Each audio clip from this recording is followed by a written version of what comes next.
listening to Diasporic Music on Black Power 96 with Gerald Horne. We're talking with Dr. Gerald Horne. The co-host is Melinda Francis, and we have just completed TN Providence's Jazz Zone. And today is the birthday of Patrice Emery Lumumba from the Congo, and it was also the birthday of the late, great Paul Williams of the Temptations, the man who got them the contract with Motown Records. And we are talking to Brother Dr. Gerald Horne, author of about 40 books. And we are, I guess we wanted to get into it. I guess the first thing you wanted to talk about was, well, let me ask you what you wanted to ask us. Well, the Toronto mayor's election. Give us a report and an analysis. All right, Melinda, go ahead, my friend. Well, yes. So Olivia Chow on Monday, June the 26th, the election was completed, and she successfully won the mayoral. She's the first woman of color, Chinese heritage, to be mayor of Toronto. So she, I think the percentage is that she won 37% of the vote. She was closely run. She was 32% was Anna Balau, another woman who, and then behind her was Anthony Furrow, which is interesting because I don't really know him. And I think the next in line was Mark Saunders, who was the former police chief. He was jumping positions. He just recently lost in the provincial election, and he tried to, he went for mayor as well. And so we'll see where he goes next. I'm betting that he's probably going to try federally. And the fifth one was, I think, Josh Matlow. But there was like 103, it was kind of like the election was kind of a clown car. There's 103 candidates. And Olivia Chow, who has been in politics and has been in the city politics for a while. She was a councillor for a long time. She won, and she's our new mayor, which I think I think she'll, I'm wishing her well. I'm hoping she can do a lot of good stuff. We'll see what she can do. The Toronto Council tends to be very conservative, so we'll see what happens upcoming. I know she wants to get on it. I think they're going to start soon, so we'll see, and there'll probably be a lot of attacks, and so we'll see what happens. And I could add that Olivia Chow is first of all, I should say that when you run in a local election, a city election, you do not talk about your political organization, the political party that you are a part of. That is supposed to be. You don't discuss that, but Olivia Chow is a member of the which is a Democratic Socialist organization, and the right went after her because the fact that she is a member of the NDP, and the fact that she is a woman, the fact that she is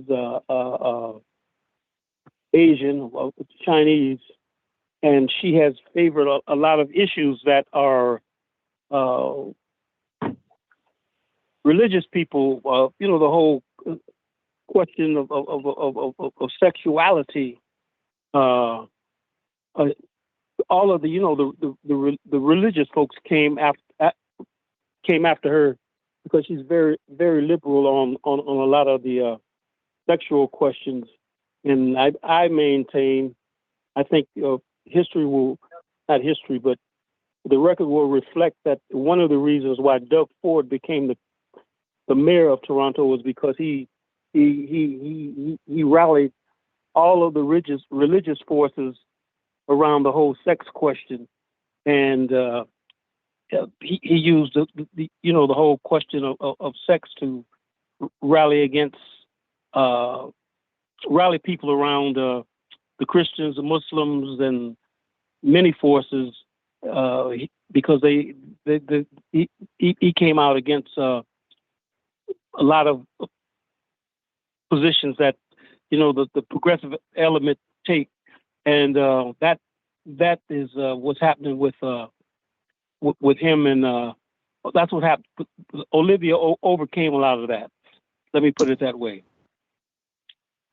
And also to add, I mean, I thought, I kind of suspected that she was going to win very early on because, going around work and like clients, were openly saying that they were going to give her a chance and all that stuff. And so I kind of suspected that she was going to win. Let me interject something.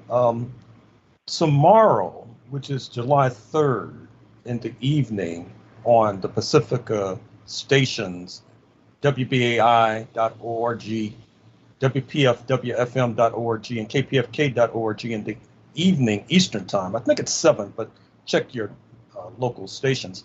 I'm giving an analysis of the July 4th holiday, so-called, the founding of the United States. And listeners to Diasporic Music will not be surprised by my giving a very critical analysis of the founding of the United States, which, as I outlined, diverges not only from the point of view of the US left, but to a certain extent the Canadian left as well. And one of the points that I make is I juxtapose the election of Olivia Chow in Canada's, I would say, most substantial city, speaking of Toronto, being a social democrat, a socialist, with the election of Eric Adams in New York City, the United States' most substantial city, he being a former cop and still bearing the earmarks of that notorious profession. And I use that juxtaposition to point out this. If the founding of the United States was such this great leap forward for humanity, which we are constantly told, including by friends on the left in Canada and the United States, why is it that in the United States we're teetering on the brink of fascism while Canada has just elected a socialist mayor? Now, when you say that, then folks shift the perspective. And then they start attacking Canada from the left. You see, I've been dealing with this for a few years and pointing out Canada's defects as if I'm pointing out Canada as being a perfect society. They don't understand the concept of relativity. They don't understand the concept of being the cleanest dirty shirt, to put it bluntly. And in any case, with regard to this question of sexuality, it's really exploded in the United States of America. You see the Governor DeSantis of Florida, who is trying to run against Mr. Trump for the Republican nomination. He's trying to get to the right of Mr. Trump. And it seems like the only way he can get to the right of Mr. Trump is by attacking Mr. Trump's position on LBGT issues. Recall the mass slaughter in Florida a few years ago during Mr. Trump's term, and Mr. Trump expressed sympathy for the families and those who were killed by a homophobic murderer. DeSantis is now using that in a campaign ad to show that Mr. Trump is soft, pardon the expression, on that particular question.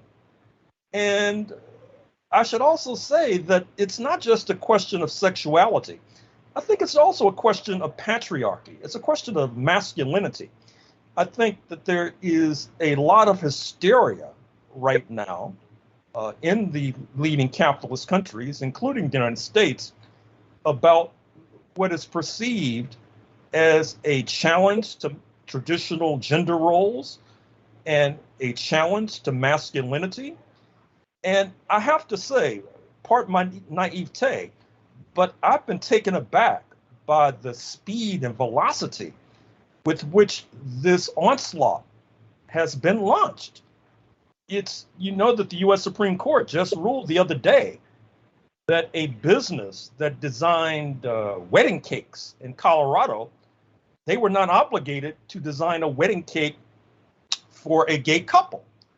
Now, what's remarkable about that is that we had thought that the idea was that if you're open for business, that meant you were open for business. Does that now mean that if a business can make an argument that doing something for a couple that's not Christian, let's say Jewish or Muslim, for example, that they can then turn that couple away? We're really on a slippery slope right now, headed downward with amazing speed.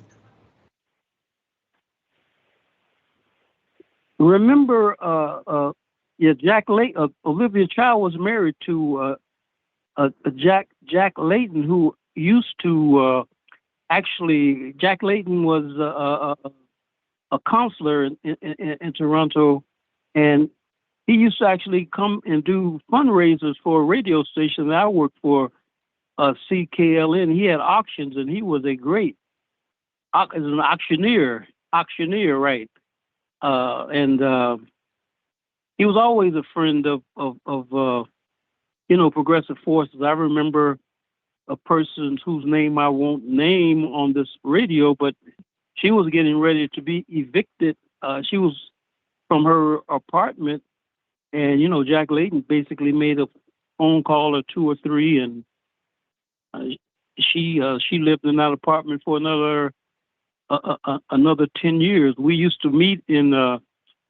Jack Layton gave us space gave us rooms in City Hall to have meetings around the Black Music Association, around the whole question of apartheid, opposing apartheid. So he was a different he was a different kind of fellow when it came to politics.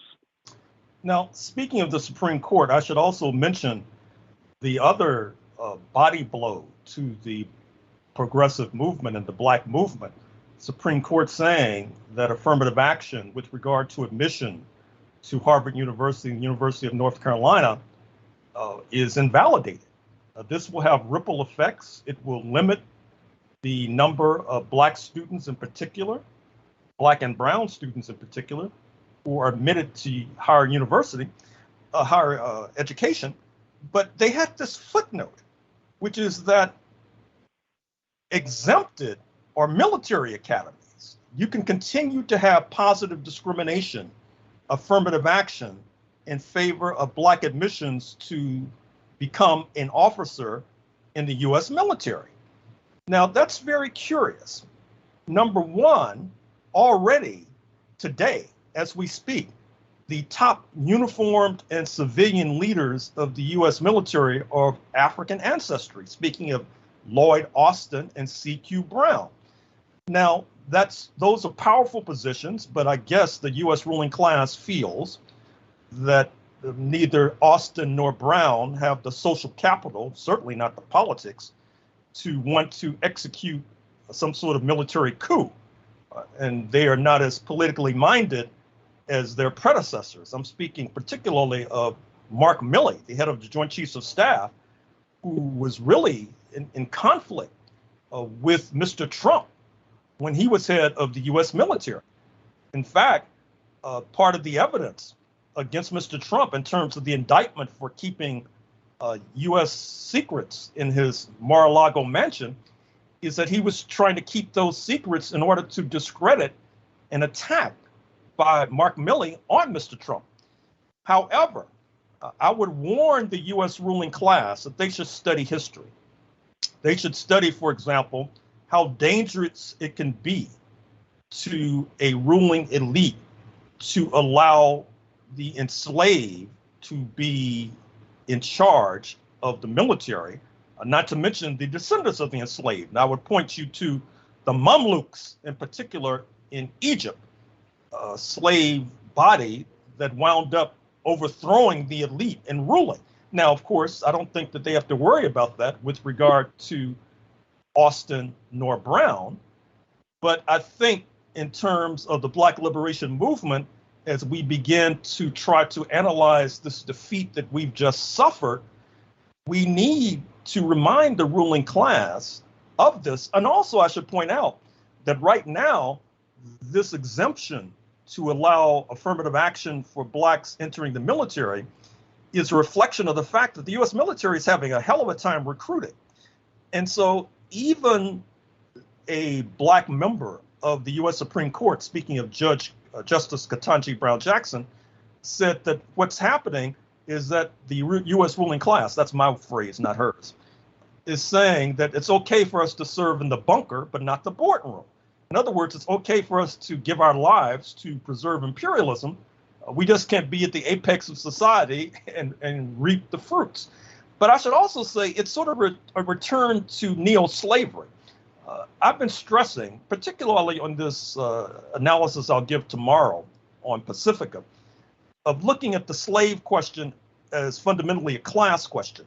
I mean, of course, it's a race question, but I think it's time to reinvigorate looking at slavery as a class question. And as a class question, what that meant was that certain occupations either were designated to be Black occupations, or they were occupations where you didn't get paid. And so you could be a Black blacksmith, which is a skilled job, but you didn't get paid. And obviously that drug down the wages and working conditions for all blacksmiths. But in any case, it seems that we're taking a step in what I thought was a discredited direction. With this attack on affirmative action, basically the U.S. Supreme Court is saying that certain occupations can be blackened occupations. And I should also say that this decision by the U.S. Supreme Court also reflects a collaboration, a class collaboration that people on the left just don't want to deal with. And that is, they don't want to deal with the fact that a goodly number of the Euro-American working class and middle class vote for the right. It's amazing how that's ignored. We'll be sitting in concentration camps, and I'm sure people will still be dodging that particular issue. But you can see how it works with regard to this anti-affirmative action case, because basically what they're saying is that if you don't have affirmative action... Reach Norman Richmond, please. Continue. Please continue. Okay. Yeah. So they're basically saying that in competition for jobs, racism can reign supreme, because affirmative action is basically an antidote to racism, which basically means a boost for a Euro-American worker. And so those in the Republican Party who were part of the working class, they salute this anti-affirmative action decision because their perception is that this will be to their benefit. At the same time, the ruling class wants these foot soldiers and the 75 million to continue to vote for Republicans so the ruling class can get tax cuts for the 1%, for the wealthy. And so that's the kind of class collaboration that you see that's leading us on the fast track to fascism. Tell me what we lost when we got cut off, and I'll repeat it. So Norman has dropped, so we'll try to keep on going. No, I don't think we lost much. I think we just lost a little bit of your thing, and I think you finished the thought. Did you want to move on to I don't know where you want to move. We can deal with this crisis in Russia. Because we were not on last week, and I'm sure listeners know that there was a mutiny by this private military company, the so-called Wagner Group, led by Mr. Prigozhin, who was an erstwhile comrade of Vladimir Putin, the president. Now, once again, I think that this mutiny holds lessons for the Black liberation movement. What do I mean by that?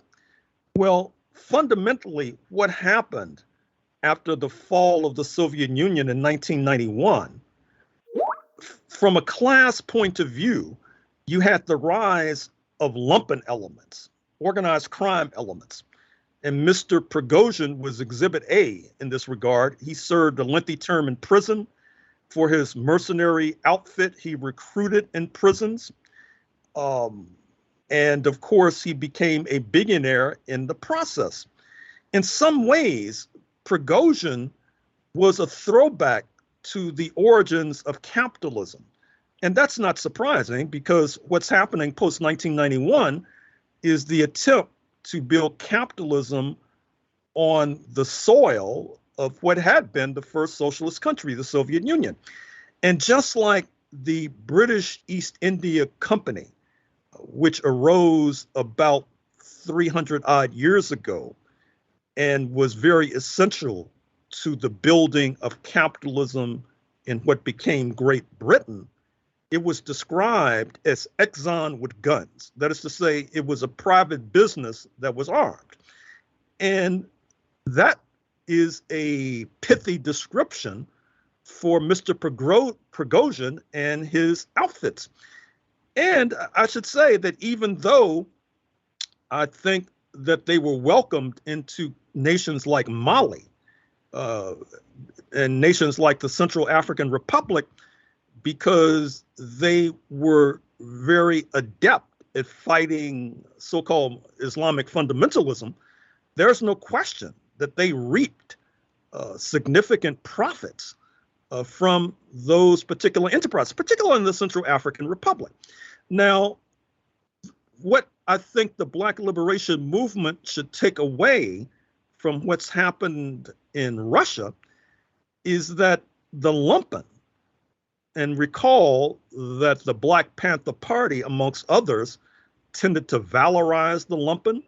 If you look at music, popular music, for example, it tends to valorize the lumpen.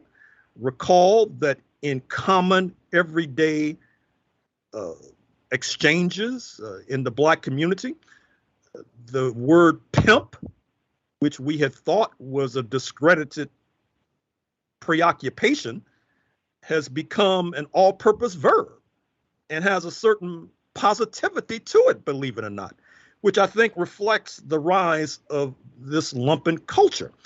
Now, I would urge and encourage those who are seeking to study or learn from the experience of the Black Panther Party to think twice or thrice about this valorizing of the lumpen. I will say that as the experience of the Wagner Group in Ukraine and in Africa and in Syria too tends to show, they can be very good fighters. And I think the Black Panther Party, with regard to their confrontations with the police authorities, would tend to validate that assertion as well. However, they can be politically unreliable. I mean, this mutiny by Prigozhin, despite his protestations to the contrary, was an attempted coup d'etat. He said that he did not want to overthrow Putin. He just wanted to get rid of Putin's comrades, particularly the head of the military in Russia. But if he had succeeded, that meant that Putin would have been a figurehead and that Mr. Prigozhin would have been the de facto ruler. And if that's not a coup, I don't know what is. And so I would urge our friends in the Black liberation movement to be very cautious and careful about these alliances with these lumpen elements. Speaking of pimps and gangsters, a gangster too is another example of a word that has come to take on positive meaning, used as an all-purpose noun and verb in ordinary exchanges. But you have to be careful, because even though they can be good fighters, and therefore as a general on the battlefield, you might want to unleash them at certain moments, but you really got to keep a tight rein on these forces. Otherwise, they'll come back and bite you in the behind. And you're listening to Diasporic Music on Black Power 96. I was cut off for quite a while, but I wanted to say that that whole lumping question, coming from Los Angeles, Al Prentice Bunchy Carter's mother, I believe Nola Carter, had 10 children, I believe, and Bunchy's father, Elmo Carter, that was Bunchy's biological father, passed away. And I think Nola, Miss Carter, pardon me, forgive me for calling the sister Nola, but Miss Carter was a working class woman. She worked very, very, very, very hard, and I don't know if I would say that some of the members of the Black Panther Party glorified the lumpen, but if I remember, Bobby Seale talked very proudly of the fact that he came from a working class, aka proletariat background. And, I think that there was an element of the Panthers that glorified the lumpen, but there was also an element of the Panthers that also supported. There was a debate between the League of Revolutionary Black Workers and the Black Panther Party.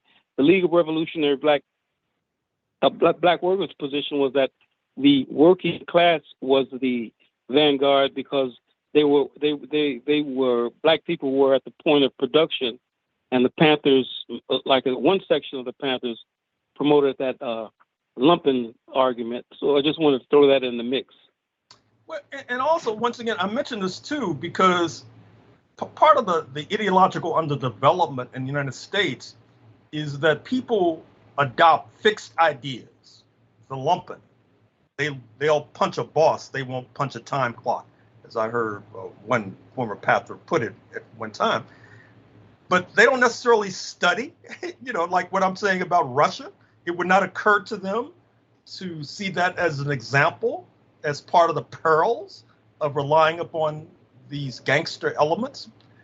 And if you're in the belly of the beast and you're confronted with a neo-fascist movement that has a mass base, that in 2020, you had 75 million people who came to the polls to basically vote for neo-fascism. That's twice the population, more or less, of Canada, for example, in the United States, most of whom, of course, are descendants of settlers.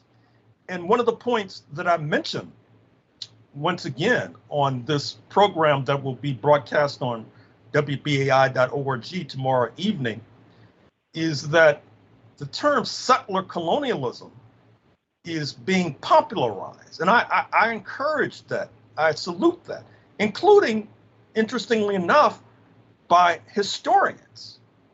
But the left, which oftentimes does not involve in study, maybe it's because they're so overwhelmed, that has not been a term that has been popularized on the U.S. left, even though I can think of no better descriptor for what has transpired in North America in recent centuries, but settler colonialism. You had settlers who came, ousted the indigenous from the land, took over, and then brought across the Atlantic enslaved Africans. Now, if that's not settler colonialism, I don't know what is.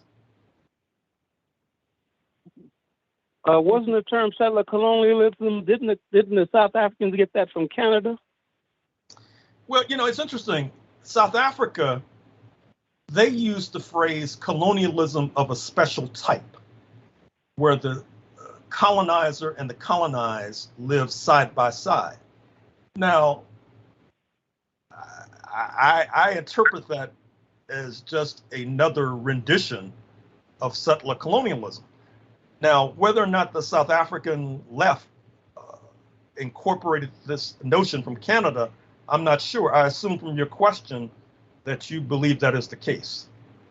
I personally believe that is the case, and I'll try to find some.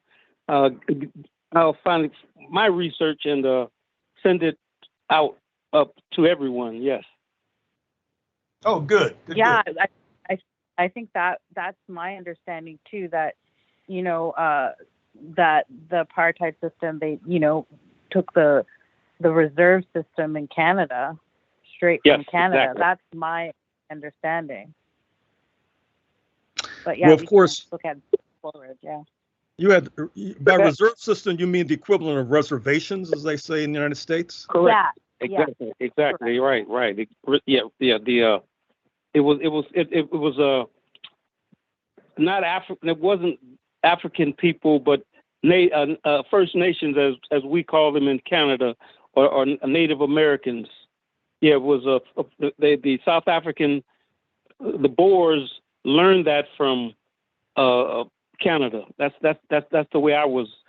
That's the information that I always was taught, and I must say that I was taught that by the left, and the Canadian left, as supposedly as weak as it is, has really been discredited by I guess it's a class struggle. So the ruling class is going to put those people that oppose them down, because Norman Bethune to the Canadian ruling class is he's a devil, and the Norman Bethune is the great Dr. Norman Bethune is revered all over the world. Well, let me just make one more point before I sign off. I'm sure you're familiar with the news from China and Canada relations, how a top Canadian official in the Asian Infrastructure Bank, headquartered in China, which is a project of the BRICS, Brazil, Russia, India, China, South Africa, he just resigned. He said that the bank was dominated by communists, and that he didn't want any part of it. And then, of course, China Daily said, well, sir, you're in China. It's ruled by a Communist Party. There are 100 million communists in China, part of the Communist Party of China. It should not be surprising that the Asian Infrastructure Bank has communists, not least in the leadership. But anyway, check out the story. It's very interesting. Right. Last thing I wanted to say is that I saw a thing on social media a few minutes ago. There was a Ethiopian sister in social media. She is hoping and praying that Ethiopia can join BRICS. Well, my joke is I want to join BRICS. I want to see if they have individual members. I like to be on the winning team. All right. Is there anything you? First of all, I'd like to thank Lisa Watson for her technical brilliance, per usual.